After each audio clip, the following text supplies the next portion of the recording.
देशभक्ति की ट्रेनिंग की। जो देश की रक्षा के लिए वहां पे तत्पर है। एक साइड से मिलिटेंट का कारगिल सेक्टर के अंदर आप जाएंगे, द्रास मोस्को घाटी के अंदर आप जाएंगे, मैं दोनों जगह पे रहा हूँ, सियाचिन ग्लेशियर में भी रहा हूँ और कारगिल में भी रहा हूँ। इसलिए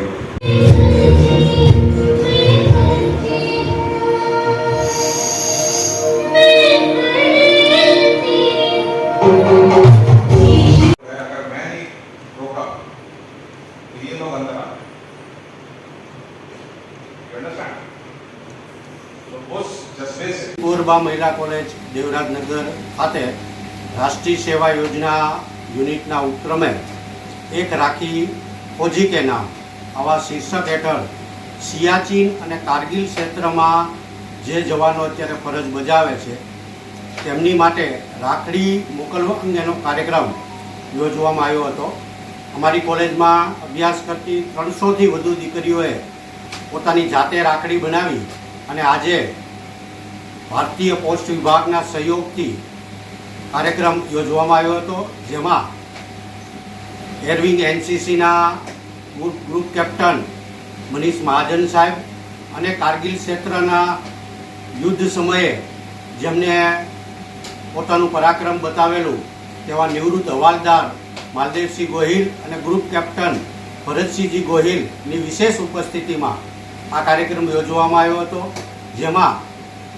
ભારતીય પોસ્ટ વિભાગના પ્રતિનિધિ કરણભાઈ ચુડાસમાને 300 રાખડીનું બોક્સ સુપ્રત કરવામાં આવ્યું હતું અને આ રાખડી આ વિવિધ પોસ્ટ ઉપર 25 જુલાઈ સુધીમાં પોસ્ટ વિભાગના સહયોગથી મળી રહેશે। કદાચ ભાવનગરમાં સૌ પ્રથમ વખત નંદકોરબા મહિલા કોલેજ દેવરાજનગર દ્વારા આવા દુર્ગમ ક્ષેત્રમાં ફરજ બજાવતા આપણા જવાનોને રાખડી મોકલી અને કોલેજની વિદ્યાર્થીનીઓએ તેમના દીર્ઘાયુ માટે પ્રાર્થના કરી હતી। इस कार्यक्रम अपनी वच्चे उपस्थित कैप्टन श्री महाजन सर कारगिल युद्ध में जेओए हवालदार तरीके फरज निभावी थी અને હાલ ટ્રાઇબલ ઓફિસર એવા માધવસિંહ, કેપ્ટન ભરતસિંહ, કોલેજના ડાયરેક્ટર શ્રી રવિન્દ્રસિંહ અને આપ સૌ વાલી બહેનો, જે લોકો આપણી સુરક્ષા અને આપણા ઉજ્જવળ ભવિષ્ય માટે રોજે રોજ પોતાના જાનની બાજી લગાવી રહ્યા છે,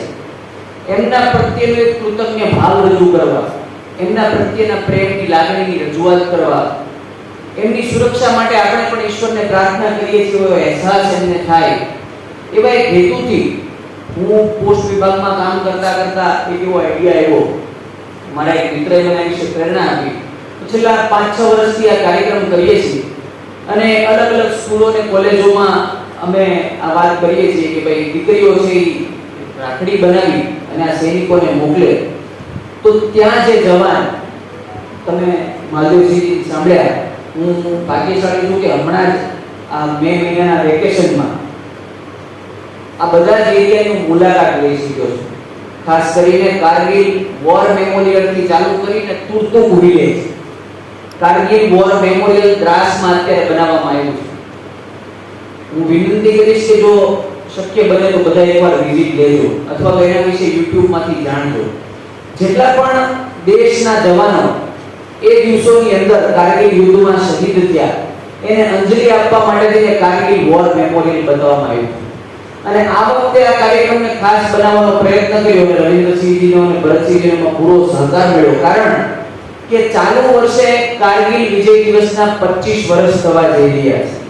અને સમગ્ર દેશ આ કારગિલ વિજય દિવસની એક 25મી એનિવર્સરી ઉજવી રહ્યો છે। સાહેબે જે વાત કરીને આની ગંભીરતા આપણને તો સમજાય કે અમને સાહેબ શોક મેમોરિયલ ખાતે એક ગુજરાતના જવાન મળ્યા હતા। તમે જુઓ આર્મી કેટલું બધું કરે છે। આપણી વચ્ચે ઉપસ્થિત આપણા મુખ્ય અતિથિ એરવિંગ બ્રાન્ચના કમાન્ડિંગ ઓફિસર મુરબ્બી ઇન્સ્પેક્ટેબલ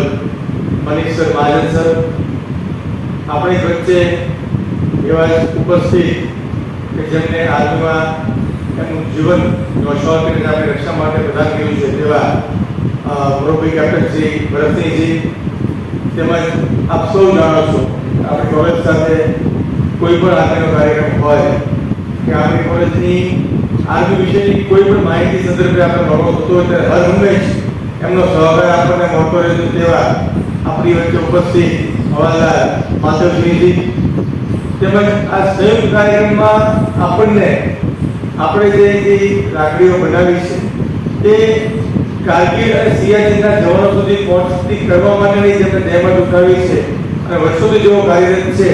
તેવા પોસ્ટ વિભાગના કરણભાઈ, આપણા એનએસએસ કોના ઓફિસરો નરેન્દ્રસિંહ અને વાલી દીકરી, આપ સૌ જાણો છો કે આજે આપણે સૌ સુરક્ષિત છીએ એમનું કારણ અહીં બેઠેલી વ્યક્તિઓ છે.